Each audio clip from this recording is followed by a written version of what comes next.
हमारे यहाँ खाने को है कि नहीं है, इस बात की चिंता हमें बिल्कुल नहीं है। लेकिन हमारा पड़ोसी सुंदर तरीके से रह रहा है, उसके पास सुंदर बंगला है, 4 पहिया वाहन है, ये देख करके हम परेशान हो जाते हैं और फिर प्रयत्न करते हैं कि किस प्रकार से उसकी जड़ कहाँ है, उस जड़ को ही काट दो, वो भी रोड पर आ जाए। प्रायः यही होता है। एक बार एक पंडित जी थे, बहुत गरीब थे, और उन्होंने सोचा कि मैं भगवान की तपस्या करूंगा और भगवान को प्रसन्न करके वरदान मांगूंगा। तपस्या करने बैठ जाते हैं, कई वर्षों तक तपस्या करते रहते हैं और भगवान जब प्रसन्न होते हैं कहते हैं, पंडित जी आप वरदान मांग लो जो मांगना हो।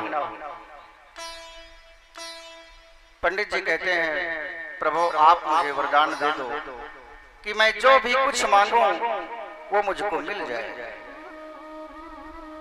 भगवान ने कहा, पंडित जी ठीक है, मैं आपको वरदान देता हूं कि आप जो कुछ भी मांग लेंगे आपको प्राप्त हो जाएगा, लेकिन उसके साथ शर्त ये भी है कि आपको यदि 2 वस्तु प्राप्त होगी तो आपके पड़ोसी को भी 1 वस्तु प्राप्त हो जाएगी। पंडित जी ने कहा, बिल्कुल महाराज, मुझे 2 वस्तु मिलेगी, पड़ोसी को तो 1 ही वस्तु मिलेगी। कोई बात नहीं। भगवान ने पंडित जी को एक शंख दिया कि आप इस शंख को बजा करके जिस भी वस्तु को मांग लोगे वो प्राप्त हो जाएगा। अब तो पंडित जी के पास शंख प्राप्त हो गया। पंडित जी ने शंख बजाया और शंख से कहा, भैया मुझे रहने के लिए एक सुंदर मकान बन जाए। और प्रभु की कृपा से पंडित जी के पास 2 मकान प्राप्त हो गए, लेकिन पड़ोसी को भी 1 मकान प्राप्त हो गया। अब तो पंडित जी आश्चर्यचकित हैं। फिर उस शंख को बजा करके कहते हैं, भैया मुझे चलने के लिए कोई वाहन प्राप्त हो जाए। वाहन प्राप्त हो गए तो, लेकिन पड़ोसी को भी 1 वाहन प्राप्त हो गया। अब तो पंडित जी को देख करके ईर्ष्या होने लगी कि इतनी तपस्या मैं किया हूँ, भगवान का भजन मैं किया हूँ, वरदान मैं मांगा हूँ, लेकिन मेरे पड़ोसी को तो अनावश्यक ही प्राप्त हो रहा है सारी सारी। ये ईर्ष्या है। ईर्ष्या लोगों को शांति से बैठने नहीं देती है। व्यक्ति पंडित जी के पास खाने को नहीं था, उस चीज की चिंता नहीं थी। आज ने ईश्वर सब कुछ दे दिया है, लेकिन पड़ोसी के सुख को देख करके परेशान है। वही स्थिति हम सब लोगों की है।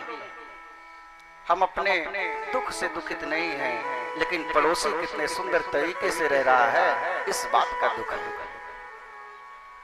अरे आप भी प्रयत्न करो, आप भी प्रयास करो कि पड़ोसी कैसे संपन्न है, मैं भी प्रयास करके संपन्न हूं। पंडित जी के मन में ईर्ष्या हुई। पंडित जी ने पुनः शंख बजाई और कहा कि मेरे घर के सामने कुआं खुद जाए। अब तो ये हुआ कि पंडित जी के घर के सामने 2 कुआं और पड़ोसी के भी सामने 1 कुआं खुद गया। फिर पंडित जी को और ईर्ष्या हुई। उन्होंने कहा कि पड़ोसी इतना वैभव संपन्न हो रहा है मेरी वजह से। शंख को बजाया और कहा, भैया मेरी आंख ही फूट जाए। पंडित जी की दोनों आंख फूट गई और पड़ोसी की तो 1 आंख चली गई। अब पंडित जी बड़े प्रसन्न हैं, लेकिन अब काम कैसे हो, क्योंकि पंडित जी की तो दोनों आंख जा चुकी है। और रात्रि में उठते हैं, प्यास लगती है, बाहर निकलते हैं, उसी कुएं में गिर करके पंडित जी का प्राणांत हो जाता है। तो ईर्ष्या इस प्रकार की होती है, व्यक्ति को शांति से जीने नहीं देती। उसी प्रकार अश्वत्थामा ईर्ष्या करके पांडवों से किस प्रकार उनके कुल को नष्ट करने का ही प्रयत्न करता है।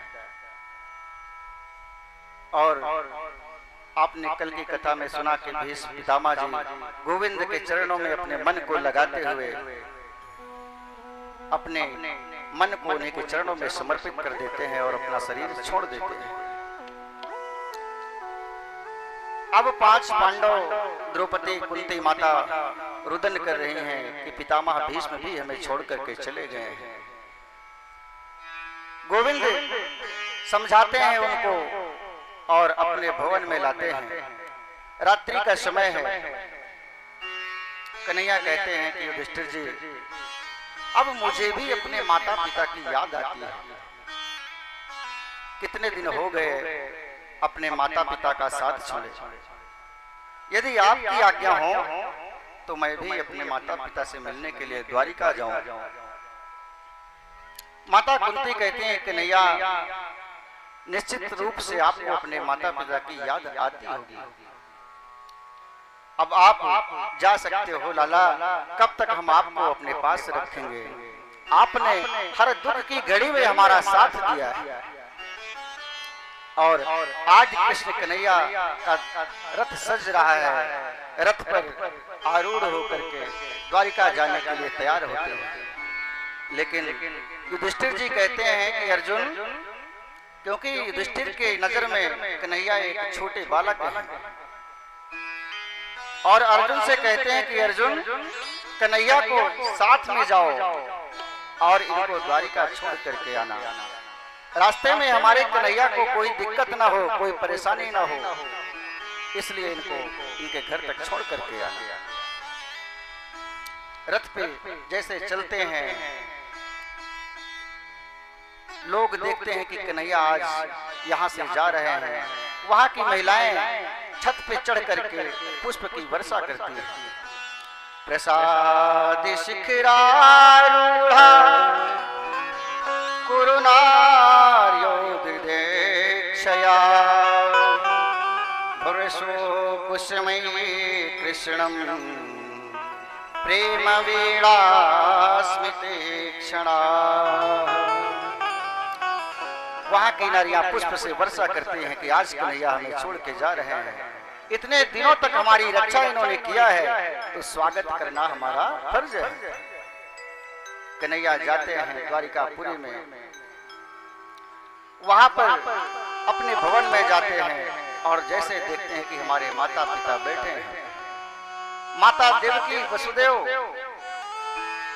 को देख करके जाके साष्टांग प्रणाम करते हैं। हैं भगवान, लेकिन फिर भी फर्ज में वसुदेव और देवकी माता पिता है। पुत्र का तो कर्तव्य ही होता है कि अपने से बड़ों को कहीं भी मिले, कितना भी वैभव संपन्न हो जाए, लेकिन उनका आशीर्वाद लेना ना भूलें।